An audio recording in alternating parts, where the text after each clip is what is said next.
It was especially hard for me when Luna was young because she looked so much like her dad. My husband took care of my daughter most of the time since I had bad flashbacks whenever I saw her face from when I was assaulted. As she grew up, it died down a bit, but I would still get these horrible panic attacks when I saw her wearing boys' clothes and short hair. Since I was prone to having panic attacks, Luna ended up being closer to my husband than she was to me.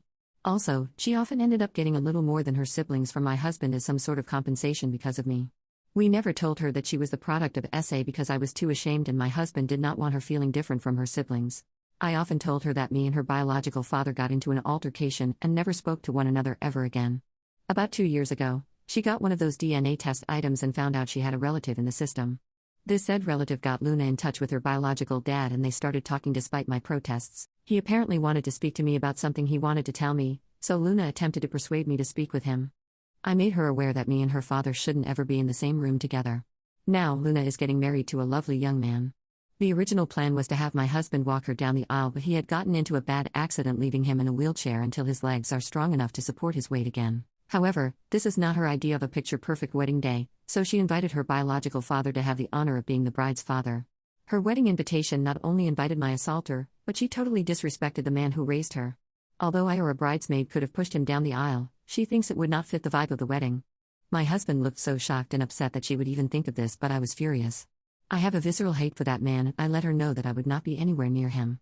She told me that this is what she wants and there's no changing her mind, so I told her I will not be attending if he's there.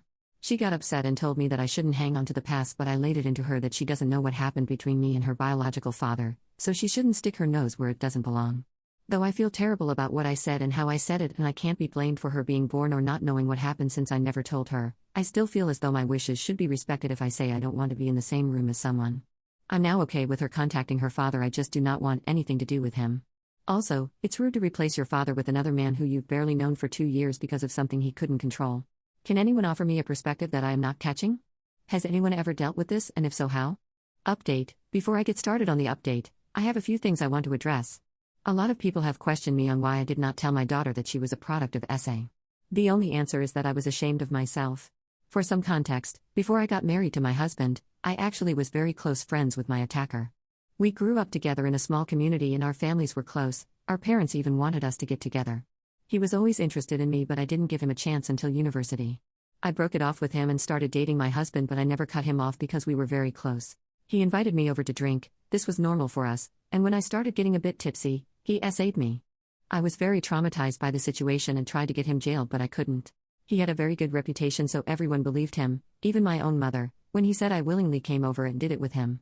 I eventually stopped pursuing because of the social pressure, which only got worse when I found out I was pregnant.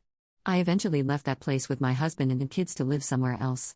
After I gave birth, my husband suggested therapy, but I was scared of being judged again, so I decided to bury it and try to forget about it. I just realized now that it was the worst way to go about this, but it's the only way I knew how to, honestly. Now onto the actual update. After reading all the advice I'd gotten, I decided that I should stop running away and tell her everything. I called her to come over and she did. I first apologized for yelling at her for her suggestion because in her mind, it was an innocent suggestion. I told her that I wasn't angry at her, but how fast she was willing to replace her father because he was in a wheelchair, and that anger was compounded because she brought up her genetic father. I apologized again for acting childish and not like an adult. She asked me why I am so against her genetic father being in the same vicinity as I am, and I just told her everything from our initial friendship to her forced conception. She didn't believe me, like some Redditors predicted, but I can get a copy of the records of the court case and offer them to her if she needed a look.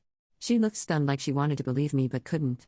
I apologized for keeping all this from her because I didn't know how to bring it up.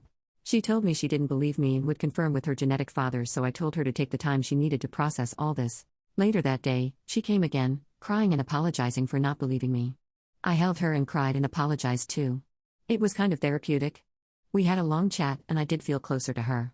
When we were done, she said she wanted to take me out to a surprise to help me feel better in a couple of days, which I happily agreed to. I went to see her yesterday in this little restaurant with a patio that had a private pay-for-use area for a maximum of 4 people. As she ran up to me and gave me a hug, she led me to the patio, where her biological father stood. She told me he was here to apologize and start my healing journey. I just wanted to leave, but he grabbed my hand and all those memories I tried to repress just came back out.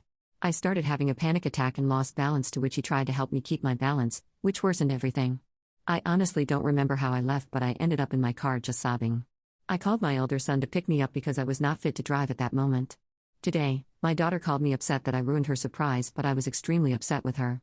I asked her why she did that when she knows everything that happened between me and him, and she tried to use the excuse of my healing journey, but I wasn't having it. She admitted that she wanted me to get used to him because he's going to be walking her down the aisle along with my husband and doing the daddy-daughter dance. I told her that while I loved her and respect her decision to be with him, I'm not willing to be anywhere he is. She started complaining about how she wants all her family to be there, and I'm still not forgiving, but I hung up the phone. My husband is aware of everything and stands by me of not going to her wedding, but I don't want this. If my other children were to know, they would stand by me and tell the rest of their extended family, which is going to lead to my daughter getting disowned by the family. Anyways, one good thing to come out of this is that I'm finally confident enough to seek therapy. Update number 2. Hello everyone, it's been a while. My husband and I have both been attending therapy that has been very successful. My therapist said it would be good to fill the family in on what happened. For reference, I have 3 other children, 30 male, 27 female, 27 male. My eldest boy is the only one that had a slight idea of what happened, but the other 2 were left unaware. I was quite scared and anxious to tell them what happened, especially because my mother and other family members initially reacted negatively. I invited them over around 2 weeks ago for a family dinner and told them everything that happened, with the conception of my youngest, to what happened recently. They were all silent and stared at me, so I became a little nervous until my daughter started crying. It was so upsetting for her, and my 2 sons were pissed off at my youngest and her father. They asked why I didn't tell them earlier, and I told them I was just scared of how they could have reacted. My husband took them out of the dining room to talk while my eldest daughter and I just cried together. When my boys and husband came back, they apologized for leaving early and left. My eldest daughter wanted to spend the night with me, but early in the morning, she left with her brothers to do whatever. I didn't hear anything from them until last Wednesday. I was on Facebook when I saw my elder daughter's post calling out my younger daughter for not only ignoring the man who raised her, but siding with her mother's attacker and re-traumatizing her. My boys made similar posts as well, dragging her name through the mud. I had so many direct messages, but I didn't want anything to do with them, so I deleted the app off my phone. Since I don't like people knowing about my personal life, I asked my kids to take down the post. They said they did, but I haven't re-downloaded the app to find out. My youngest would-have-been husband came to my house with his mother to apologize. He told me he broke off the engagement because he couldn't be with someone who treated their parents like that. His mother let me know how disgusted she was with my daughter's actions, and someone like that would never be a part of her family. I was honestly stunned by all the support I have received. It's one thing to receive support online, but receiving support in real life was surreal for me.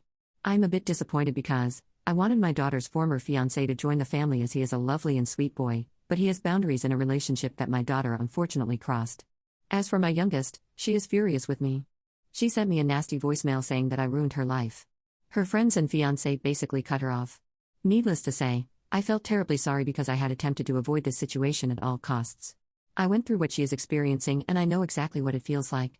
I told my therapist about this and she told me that the difference is that while I was the victim, my daughter brought it on herself. My therapist is probably right, but I can't stop this feeling of dread.